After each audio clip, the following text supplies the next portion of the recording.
Good morning, guys. I'm in a much better place today, really. Woo! Much better. Yeah.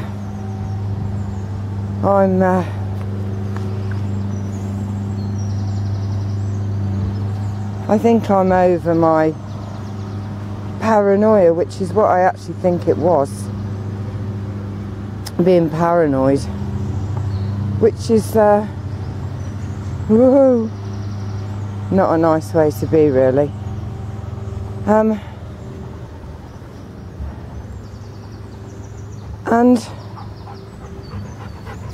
I don't know where that paranoia came from, but there must have been something that sparked it for me. Do you understand what I'm saying? Yeah. But what was it? Let's do the time and everything.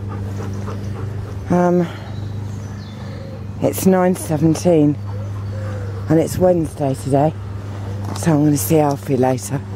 And we've got the mower man here. I'm rather hoping that it's just these fields that he does, and I'm going to go over the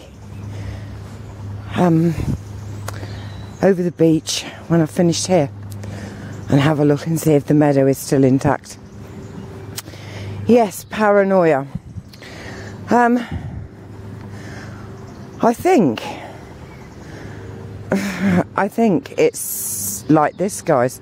I don't know if you remember, I said that because of the elections in Iran, Mustaf had been watching a lot of television, and I've got a massive TV.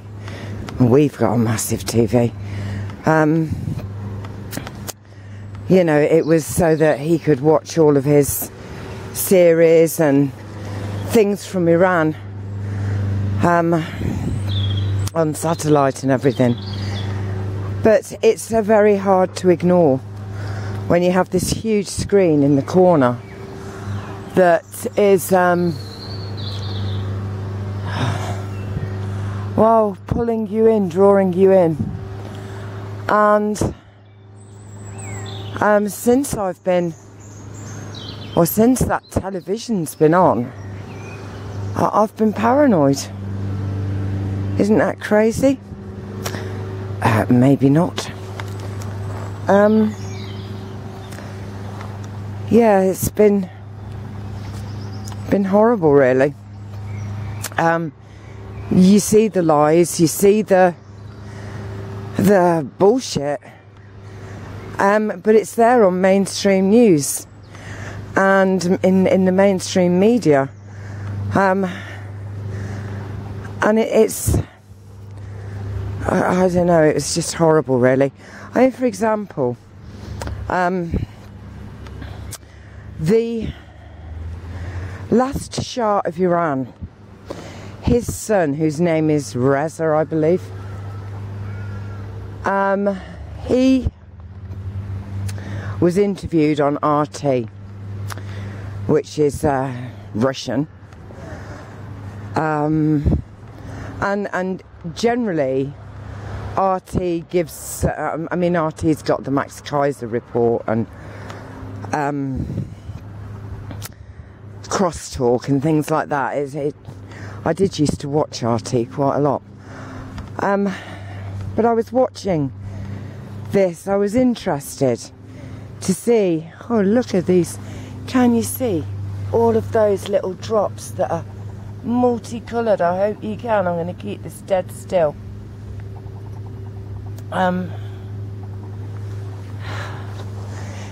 Yeah, so I wanted to watch it because this is the last Shah's son, and then from there it became the Ayatollah Khomeini, or whatever his name is. I have to take my coat off. I'm going to just put that there a minute. Oh, we've got roses.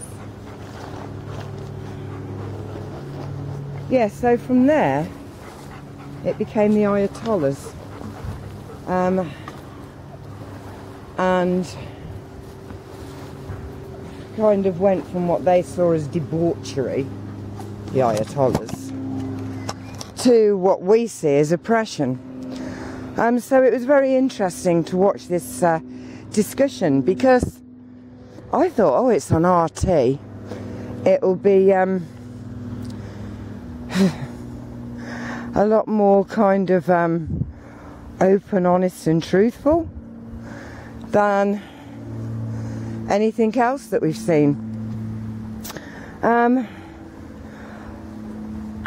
it was quite horrific, seriously, because you saw this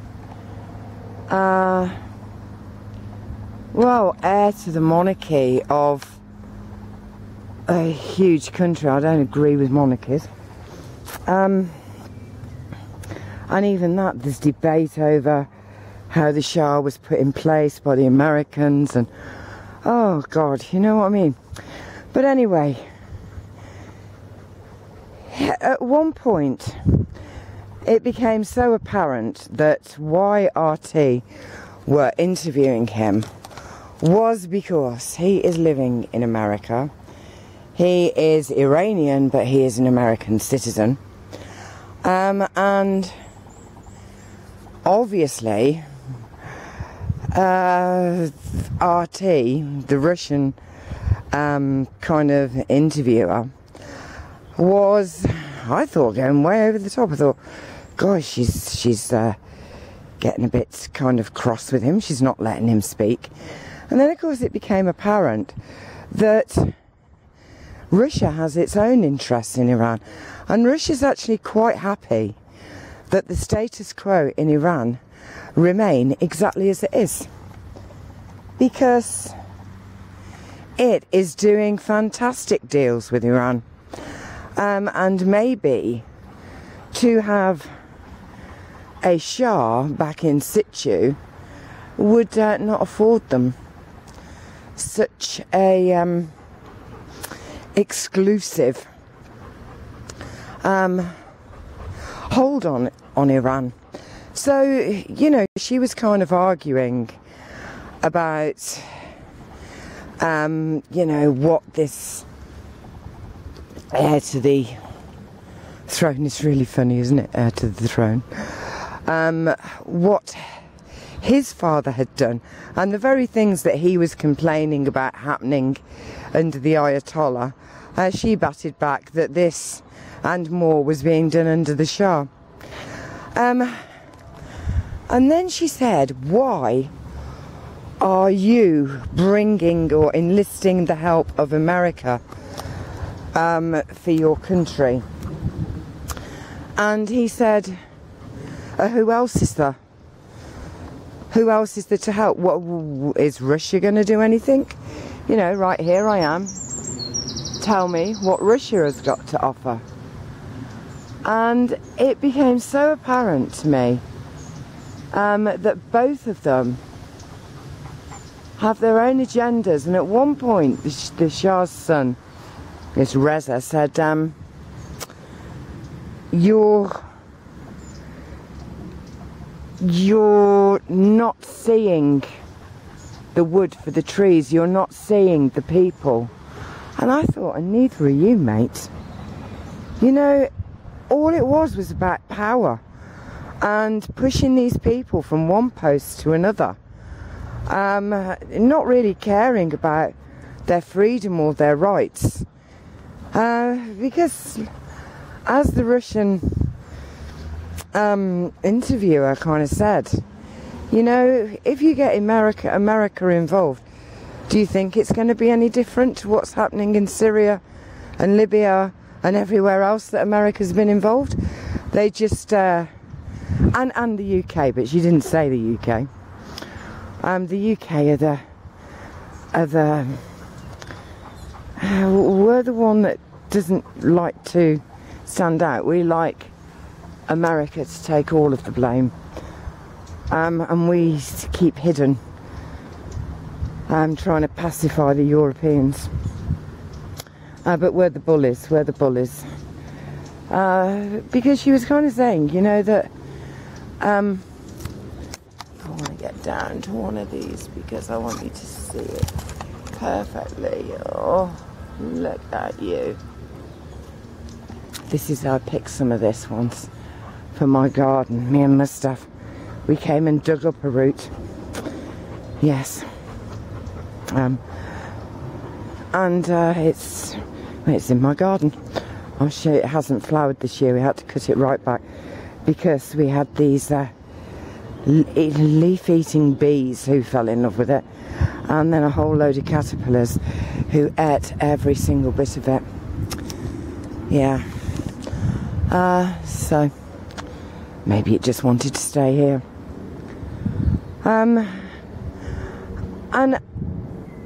it made me a bit sad, really. Well, it made me incredibly sad to think that, you know, they really, it was nothing about the people of Iran.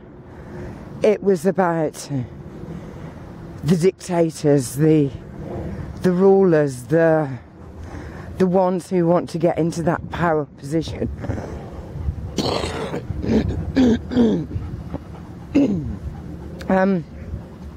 Excuse me. I do believe my cough is getting better. But you never know. Sorry, that's probably been really bouncy because I had my zoom out a bit. And then in amongst it all, you know, there's other stuff. It's the subliminals that flash along the bottom with their you know, key words in a different colour, so that if you don't read it in the sentence, all your eyes will pick up on is the thing that is different, the bit that's written in a different colour that stands out from the rest. And so you're just getting chemical weapons, you know, and keywords. It's all bullshit. It's all programming. It's all, and it made me paranoid. I tell you.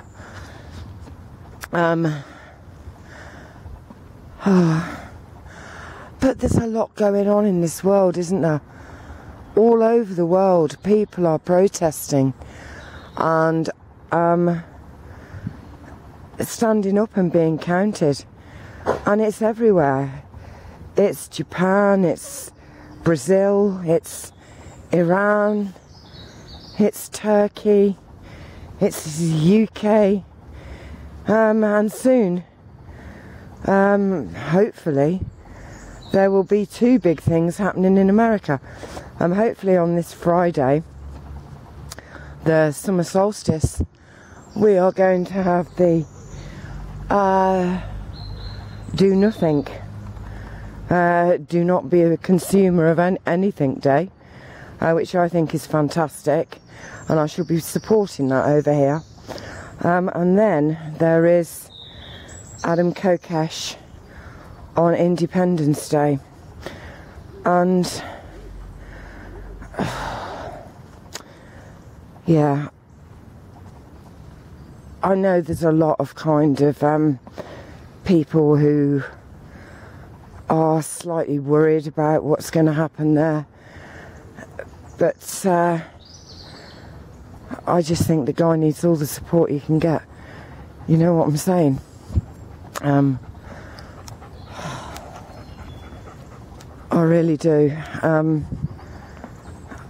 I don't agree with weapons of any kind, not even words. You know, one of the most powerful and potent kinds of weaponry which is used against us all the time.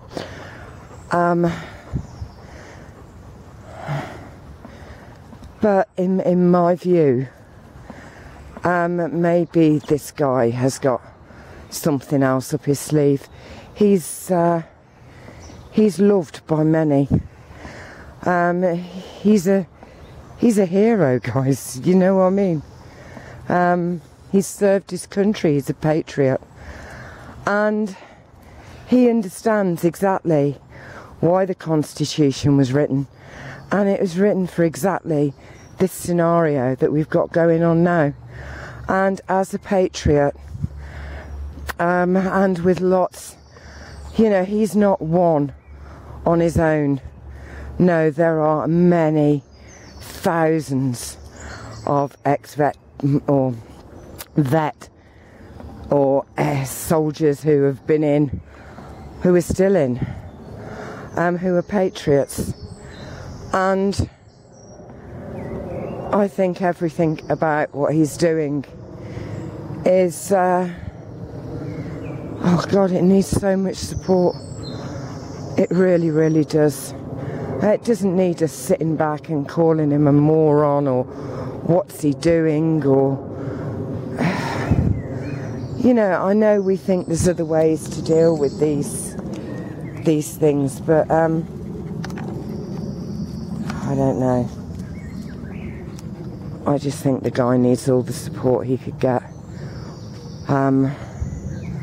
You know, we're all heroes of our own life story, but we need some Supermen out there, some men of steel. You know what I mean? I haven't watched that film, don't know what it's about, so I'm not doing any kind of a comparison here. But and women of steel as well. You know, and then the paranoia, because we're constantly reminded of, like, Julian Assange, who could be in the consulate in London for the next 5 years, Ecuadorian. Or then you've got Bradley Manning, God bless him, and now we've got, oh God, what is his name? Oh, I can't remember his name, but you all know who I'm talking about, with the glasses, who's in Hong Kong. You know, and now we have got reporters who are coming out and just saying what has gone on at their news stations, Fox, CBS, and there's another couple, Gary Larrabee, who's, I love that guy. He must spend so much time searching through all of the alternative news media. Look at the little squirrel. To get us information, and I listened to one before I came out today, and it was all about the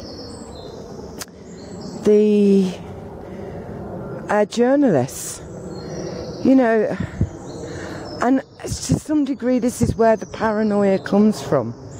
You know, people stand up, people tell us things that should make us really take things into our own hands. These are, the government works for us. We mustn't forget that. They are our servants. That is what they're there for, and they are accountable to us. I don't know how we've forgotten this somewhere along the line, but we have. And the things that Bradley Manning spoke of, you know, my God. Well, you know how I feel about Bradley Manning. I just think, oh, you know. And then Julian Assange, you know, they're not highlighting things like a senior government minister went away on a holiday with, you know, his lover, and it was all put down to expenses. No, these are just horrendous things that are being done, and I don't know. And I suppose the media in its own way wants to keep these stories there. You know, it's like, oh, protest as much as you like, Bradley Manning is still locked up. You know, say what you like about Julian Assange, he's going to be in the all of his freedoms are lost. Do you know what I'm saying? And then they arrested somebody else, someone high profile that they wanted. I can't remember who it is. Hello, beautiful butterfly. I can't remember who it is now, guys, unfortunately. But they got him because he had music on something he'd produced that was copyrighted, and they got him under a copyright violation. Do you know what I mean? It does make you paranoid watching mainstream news. Because when you're doing things, maybe making these videos, walking around, saying your opinions, most of us don't watch mainstream media. So we catch things as and when. I mean, I catch things sometimes on YouTube. All of my newsreaders are on YouTube. Gary Larrabee, Jam Noise 72.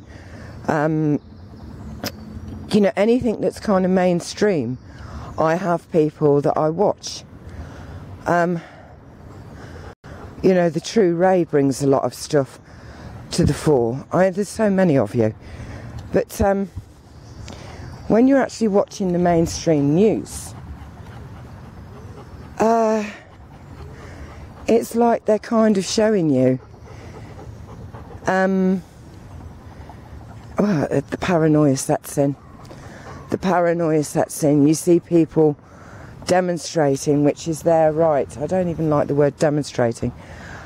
They are gathering to voice their joint concerns over something. And you see them using water cannon, plastic bullets. Those things are horrific. They used to use those in Northern Ireland when I was over there. And, you know, it's horrific. Premeditated. You see them using tear gas and worse. And they're so brave. All of these people are so brave. And the way everything was reported, the strap lines, the subliminals, right down to the adverts, you know, let's take you out of this, back to your cosy little home, and you're putting your feet up and you're ordering a pizza for your dinner. Yes, everything's nice in your world. It's sad. So I do understand why I've been paranoid. I do understand why I've been self-policing. And I said to my staff, I'm sorry, babe, but when you actually want to watch it, I got to leave the room. It's doing stuff to me that is tangible. You know, it is tangible. Right, well, I'm going to go and leave you now. I'm feeling much brighter today. Ho, ho, ho!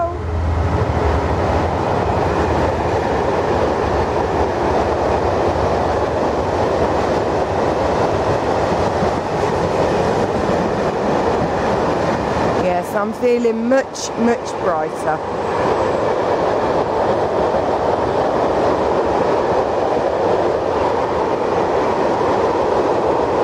You see the height this is now? Can you see there where the train went past? Like, can you imagine the day that I lost Alfie? Somehow he just walked through this, and this is a kid who has got allergies to wheat, to gluten, to eggs, to milk, to yogurt, to cheese, to bread, to cakes, biscuit, you name it. He managed to walk through all of this. God knows. I mean, he was a little tot. He probably would have been this high. Isn't that beautiful? Look at all of the colours in that. Isn't that just truly fantastic? You're lovely, you are. And so are you with your little stinging jewels. Yeah, God. And I couldn't find him. Not for like 5 minutes. Oh, God. Anyway, I'm going to go, guys. So keep looking up. And I think one way to do that is to really avoid the TV. And, you know, it doesn't matter that I've been watching different kinds of channels. You know, you pick up the images. Sometimes you don't need to hear the sound. The images are telling their own story in a very powerful way. And I do understand some Farsi, but I certainly don't understand it enough at that kind of television news report level to allow that to make me paranoid. But I think that with the flicking to the English channels, he wanted to see how they were reporting it. And to be honest, the disgust at seeing the Shah's son, Reza, whoever he is, Havazidi or something, and the reporter from RT News, how sickening to actually watch their debate, and supposedly about the people and their rights, open out into what it was really about. Russia and America both wanting to have this key strategic and very important place for the they people. Iran is and Syria are like a living reference to the Bible, really, with the places that are there. Right, so I'm going. The sun's up. We have a white sky behind the clouds. It's the usual pale blue crap, but hey ho. Right, so keep looking up. You might see some blue in between this scrambled egg kind of mixture of clouds that are not real at all. And remember to enjoy life, live it. It's exactly why we're here. And paranoia is not enjoying it. So, yeah. Okay then, guys. From the train, whizzing down the track, and Georgina, Honey and Abby, and my feet. It's goodbye, and I love you all. Yes, indeed. Hey, hey, hey. Bye.